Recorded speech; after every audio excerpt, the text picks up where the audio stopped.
السلام علیکم ورحمۃ اللہ وبرکاتہ۔ کیا آپ جانتے ہیں وضو کی اہم غلطیاں کیا ہیں جن کا ارتکاب ہمارے بہت سارے مسلمان بھائی کر بیٹھتے ہیں اور جس کی وجہ سے ان کے وضو میں خلل لاحق ہوتا ہے اور پھر ان کی نماز متاثر ہوتی ہے؟ تو آئیے آج ہم آپ کو بتاتے ہیں کہ وضو کی اہم غلطیاں کیا ہیں جن کا ارتکاب ہمارے بہت سارے مسلمان بھائی کر بیٹھتے ہیں۔ ان غلطیوں میں ایک نہایت اہم غلطی یہ ہے کہ کلی کرنے اور ناک میں پانی ڈال کر ناک صاف کرنے کا جو صحیح طریقہ ہے اس کو ہم چھوڑ دیتے ہیں۔ ناک میں پانی تو ڈالتے ہیں، کلی کرنے کے لیے منہ میں کلی کے پانی کو تو منہ میں ڈالتے ہیں، لیکن جس طریقے سے شریعت نے کلی کرنے یا ناک صاف کرنے کا حکم دیا ہے اور اس کو اچھی طرح صاف کرنے کا حکم دیا ہے، اس سلسلے میں کوتاہی کرتے ہیں۔ تو ہمیں چاہیے کہ ناک صاف کرنے یا صحیح طریقے سے کلی کرنے کے سلسلے میں سنت کے طریقے کو اختیار کریں اور اچھی طریقے سے ناک صاف کریں اور اچھے طریقے سے کلی کریں۔ وضو کی غلطیوں میں ایک اہم غلطی یہ ہے کہ ہاتھ دھوتے وقت دونوں ہتھیلیوں کو نہیں دھولتے ہیں۔ ہم یہ سمجھتے ہیں کہ ہاتھ دھلنے میں یہاں سے لے کر یہاں تک دھلنا ہے، حالانکہ ایسی بات نہیں ہے۔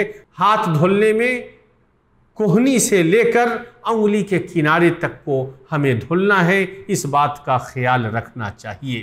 اور اسی طریقے سے وضو کی غلطیوں میں کوہنیوں کو اور دونوں ٹخنوں اور ایڑیوں کو یا تو نہ دھونا یا دھونے میں سستی کرنا ہے، حالانکہ اس سلسلے میں وعید آئی ہے، جیسا کہ اللہ کے رسول صلی اللہ علیہ وسلم نے فرمایا، ایڑیوں کو اچھی طرح نہ دھلنے والوں کے لیے جہنم کی وعید ہے، وضو کو اچھی طرح پورا کرو۔ یہ مسلم شریف کی روایت ہے۔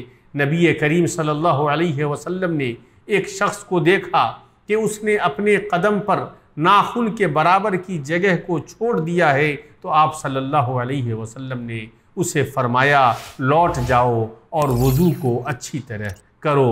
ایک اور حدیث میں آیا ہے کہ نبی کریم صلی اللہ علیہ وسلم نے ایک شخص کو نماز پڑھتے ہوئے دیکھا، اس کے قدم کی پشت میں درہم کے بقدر چمک تھی جسے پانی نہیں پہنچا تھا، تو آپ صلی اللہ علیہ وسلم نے اسے فرمایا لوٹ جاؤ اور اچھی طرح وضو کرو۔ اور ایک اور حدیث میں ہے کہ نبی کریم صلی اللہ علیہ وسلم نے ایک شخص کو نماز پڑھتے ہوئے دیکھا، اس کے قدم کی پشت پر درہم کے بقدر چمک تھی جسے پانی نہیں پہنچا تھا، تو نبی کریم صلی اللہ علیہ وسلم نے اسے حکم دیا کہ وہ دوبارہ وضو بنائے اور نماز ادا کرے۔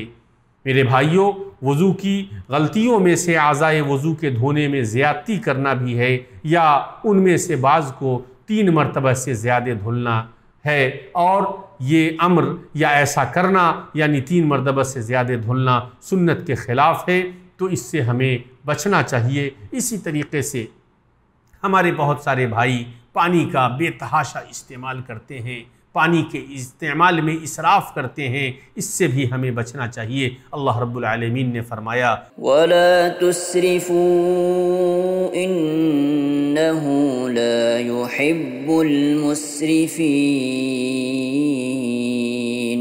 کہ اور حد سے مت گزرو، یقیناً اللہ رب العالمین حد سے گزرنے والوں کو ناپسند کرتا ہے۔ ہم اللہ رب العالمین سے دعا کرتے ہیں کہ اللہ رب العالمین ہمیں وضو کی غلطیوں سے محفوظ رکھے اور سنت کے مطابق وضو کرنے کی توفیق عطا فرمائے۔ آمین۔ والسلام علیکم ورحمۃ اللہ وبرکاتہ۔